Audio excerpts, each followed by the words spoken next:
الرحمن الرحيم أوما كان ميتا فأحييناه وجعلنا له نورا يمشي به في الناس كمن مثله في الظلمات ليس بخارج منها صدق الله مولانا العظيم وبلغنا رسوله النبي الكريم الأمين ونحن على ذلك لمن الشاهدين والشاكرين والحمد لله رب العالمين.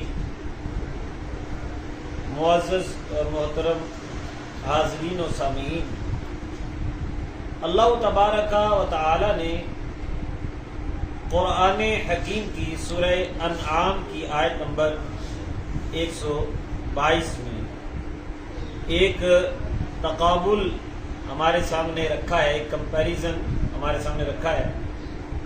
فرمایا آوا من کانا میتن فاحییناہ، کیا وہ جو کہ پہلے مردہ تھا پھر ہم نے اس کو زندگی عطا کی. وَجَعَلْنَا لَهُ نُورًا، اور اس کے لیے ہم نے نور بنایا. یمشی بِهِ فِی النَّاسِ، جس کے ساتھ وہ لوگوں میں چلتا ہے. یہ ایک مثال ہے، تقابل کا ایک حصہ ہے. اور دوسری طرف اس کے مقابلے میں کیا ہے؟ تمام مثلہ، کیا یہ اس کی طرح ہو سکتا ہے جس کی مثال ایسے ہے کہ پھر ظلمات ہی، جو اندھیروں میں رہتا ہے، لیس بخارج منہا، اس سے نکلتا ہی نہیں. ایک طرف وہ شخص ہے کہ جو پہلے مردہ تھا، اسے زندگی بخشی گئی، اسے نور دیا گیا اور وہ نور لے کے لوگوں میں چلتا ہے. اور ایک وہ ہے کہ جو اندھیروں میں تھا، اندھیروں میں ہی رہا اور اندھیروں سے نکلنے والا نہیں. تو اللہ تبارک و تعالی کا سوال وہ یہ کہہ رہا ہے کہ کیا یہ برابر ہو سکتے ہیں؟ مطلب یہ ہے کہ یہ برابر نہیں ہے. اس کو اللہ تعالیٰ نے نور ہدایت دے دیا اور وہ نور ہدایت کو لوگوں میں بانٹ رہا ہے، تقسیم کر رہا ہے. خود بھی دامن رسالت صلی اللہ علیہ وسلم سے وابستہ ہو کر فیض یاب ہو گیا ہے اور لوگوں کو بھی فیض بانٹ رہا ہے. اس جیسا وہ شخص نہیں ہو سکتا کہ جو اندھیروں میں ہی ہے، پہلے بھی اندھیروں میں تھا، بعد میں بھی اندھیروں میں اور اندھیروں سے نکلا نہیں.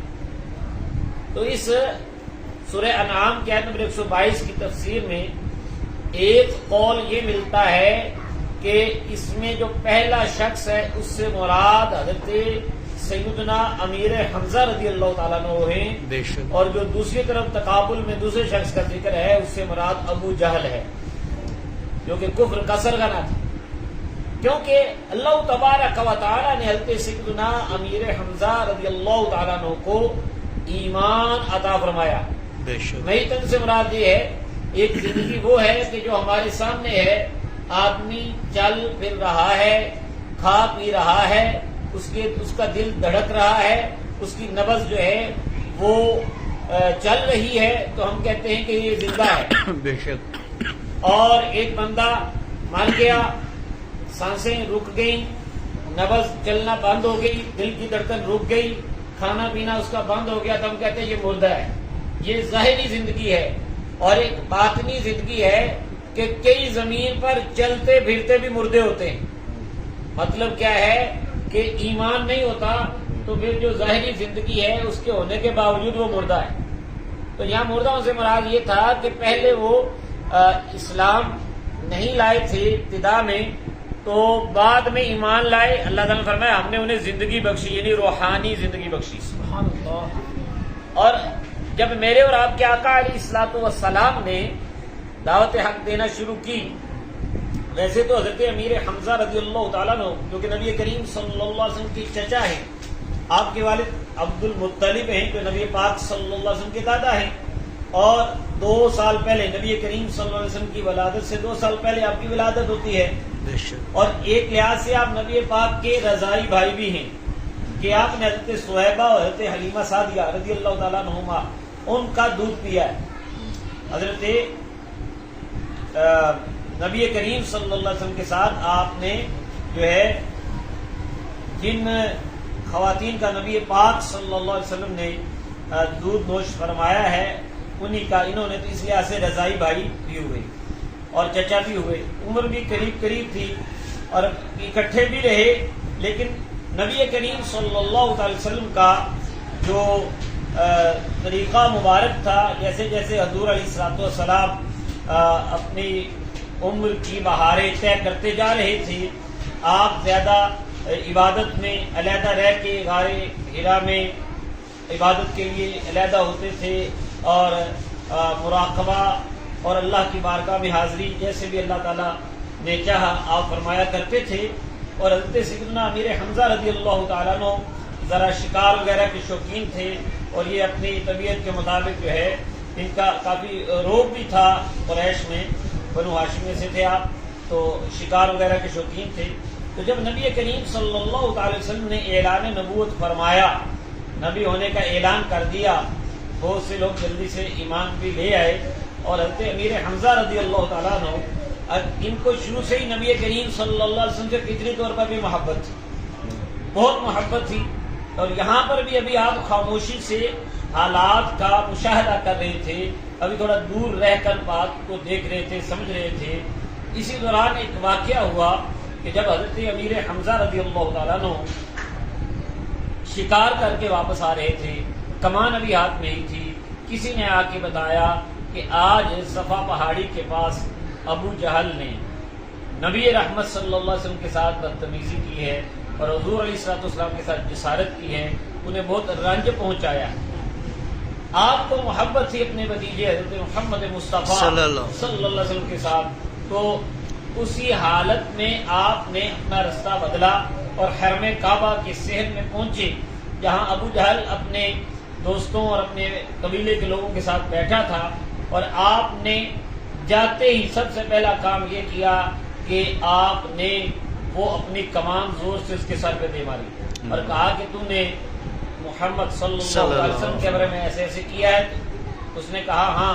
اس کے قبیلے کے لوگ اٹھ کے ذرا اس کی مدد کے لیے آنے لگے، تو اس نے ان کو اشارہ کیا کہ تم رک جاؤ، یہ صحیح کہتے ہیں میں نے آج محمد صلی اللہ علیہ وسلم کو تکلیف پہنچائی ہے۔ تو پھر کہنے لگا ابو جہل کہ آپ دیکھیں نا جی، اس نے یہ کر دیا، انہوں نے یہ دین بدل دیا ہمارا، اور یہ ایک خدا کی بات کا کہہ رہا ہے اور سارے بدوں کی مخالفت کر رہا ہے۔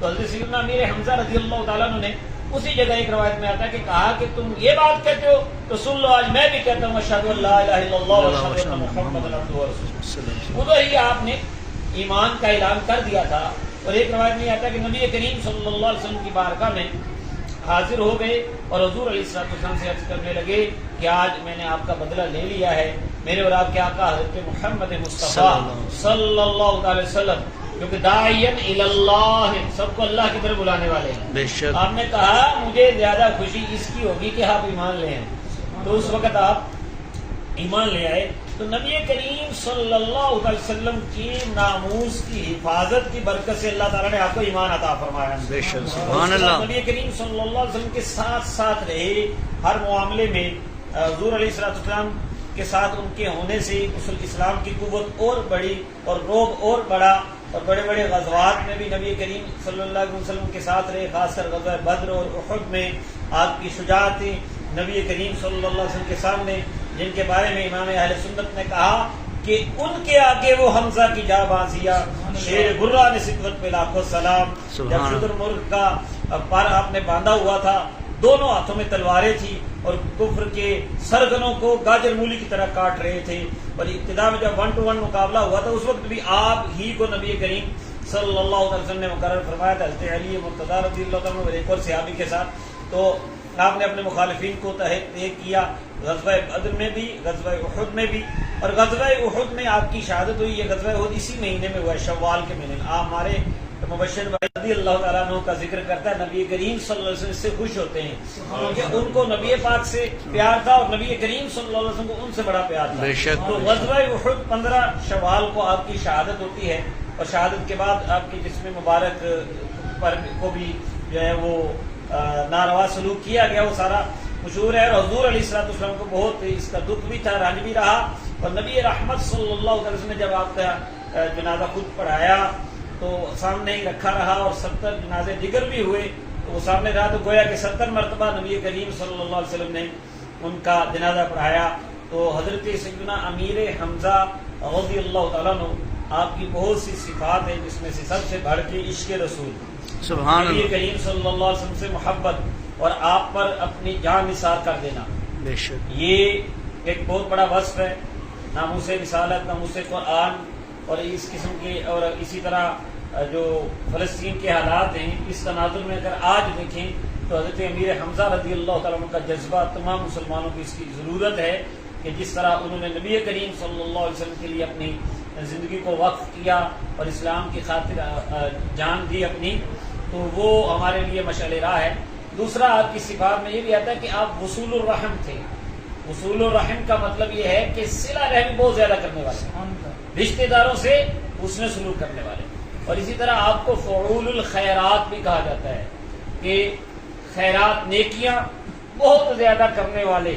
تو نبی کریم صلی اللہ علیہ وسلم کے جانثار، حضور علیہ السلام کے معتمد ام رسول، جن کو نبی پاک صلی اللہ علیہ وسلم نے بتایا کہ عرش پر آپ کا نام یوں لکھا ہوا ہے، اسد اللہ و اسد رسول ہی، یہ اللہ کے بھی شیر ہیں، اللہ کے رسول کے بھی شیر ہیں. سبحان اللہ، اللہ کے بھی شیر ہیں اور اللہ کے رسول کے بھی شیر ہیں. حضرت سیدنا امیر حمزہ کو یہ لقب بھی ملا کہ آپ سید الشہداء ہیں، شہیدوں کے سردار ہیں. آپ کی شہادت جو ہے یہ نبی کریم صلی اللہ علیہ وسلم کے سامنے ہوئی ہے. حضور علیہ السلام کی تصدیق کی مہر اس پر ہے، اور حضور علیہ السلام کی دعائیں آپ کی خاطر ہیں. اس لیے چند اشعار ان کی منقبت میں میں عرض کروں گا کہ امیر حمزہ حق کے جانثار ہیں، دلیر ہیں. امیر حمزہ حق کے جانثار ہیں، دلیر ہیں، بے شک، خدا کے بھی ہیں شیر وہ، رسول کے بھی شیر ہیں. سبحان اللہ، سبحان اللہ، وہ رسول کے بھی شیر ہیں. سبحان اللہ. وہ ابن عبد مطلب، وہ ہاشمی قریشی بھی، وہ پیارے آقا کے چچا ہیں اور رضائی بھائی بھی. سبحان اللہ، سب پہ بے سبحان اللہ، مثال اور سخا میں عالی بھی. سبحان ارے اللہ، کوئی سوال تو نہیں لگاتے دیر ہیں. سبحان اللہ، امیر حمزہ سبحان حق کے اللہ، جانثار ہیں، دلیر ہیں. سبحان اللہ، اللہ کے سبحان بھی اللہ، شیر وہ، رسول کے بھی شیر ہیں. سبحان اللہ، اور سبق سکھا کے شاطمے نبی کو پورے زور سے. سبحان اللہ، سبق سمجھ آ گیا نا واقعہ؟ ماشاء اللہ، سبق ماشاء اللہ، سکھا کے شاطمے نبی کو پورے زور سے حیات جاویداں سلے میں پائی نور میں چلے. سبحان اللہ، انہی کی روشنی سے ہیں ہدایتوں کے سلسلے، بھٹکنے والے کفر میں تو بانٹتے اندھیر ہیں. آہا، سبحان اللہ، بھٹکنے والے سبحان کفر اللہ، میں، ابو جہل، بھٹکنے والے کفر میں تو بانٹتے اندھیر ہیں. اور حمزہ حرمت حبیب رب کی ڈال ہے، کرے کوئی جسارتیں کسی کی کیا مجال ہے، کہ ان کے پیش دشمنوں کے سب زبر ہی زیر ہیں. سبحان اللہ، سبحان ان کے اللہ، پیش، یہ پیش زبر زیر سمجھتے ہیں؟ سبحان اللہ، سبحان اللہ، پیش زبر زیر، کہ ان کے پیش دشمنوں کے سب زبر ہی زیر ہیں. اور وہ سید شہیداں، وہ سید شہیداں بدر اور احد کے صف شکن، برائے حق ہوا تھا چھلنی جن کا محترم بدن. سبحان اللہ، ان شجاعتوں پہ نازاں خود شہ زمن، اللہ اکبر، بڑے بڑے عدو ہوئے ان کے آگے ڈھیر ہیں. سبحان اللہ، سبحان اللہ، حق کے جانثار نعرہ ہیں، تکبیر، اللہ اکبر، نعرہ رسالت، یا رسول اللہ، نعرہ رسالت، یا رسول اللہ، نعرہ تحقیق، حق چاہے، نعرہ حیدری، یا علی، نعرہ غوثیہ، یا غوثیہ، شجاعت امیر حمزہ. زندہ باد. امیر حمزہ حق کے جانثار ہیں، دلیر ہیں، خدا کے بھی ہیں شیر وہ، نبی کے بھی، رسول کے بھی شیر ہیں.